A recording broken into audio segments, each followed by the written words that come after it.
एक आदमी ने फ्रिज खोला और अपने ड्रिंक में डालने के लिए एक बर्फ का टुकड़ा निकाला। जैसे ही उसने एक घूंट लिया, उसे स्वाद अजीब लगा।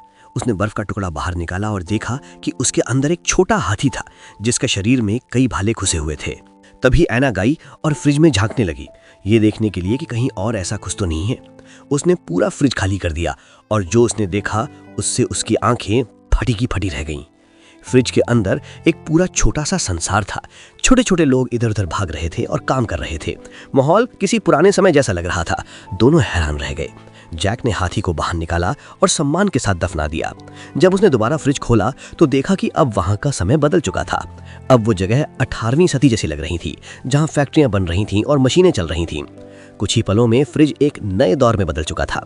वे दोनों दंग रह गए। ऐसा लग रहा था जैसे वे किसी दूसरी ही दुनिया को देख रहे हों। लेकिन अचानक वहां एक बम गिरा और जैक पीछे गिर पड़ा। उसका चेहरा जल गया।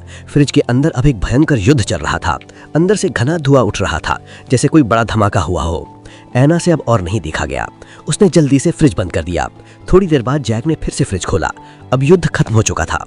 वहां अब विज्ञान और तकनीक का नया युग शुरू हो गया था। ऊंची ऊंची इमारतें थीं, तेज रोशनी और उड़ती हुई कारें दिखाई दे रही थीं। तभी कुछ चमकदार रोशनी एक जगह इकट्ठा हुई और कमरे में घूमने लगी। लेकिन कुछ ही सेकंड में सारी रोशनी वापस फ्रिज में चली गई और गायब हो गई। ये देखकर दोनों उदास हो गए।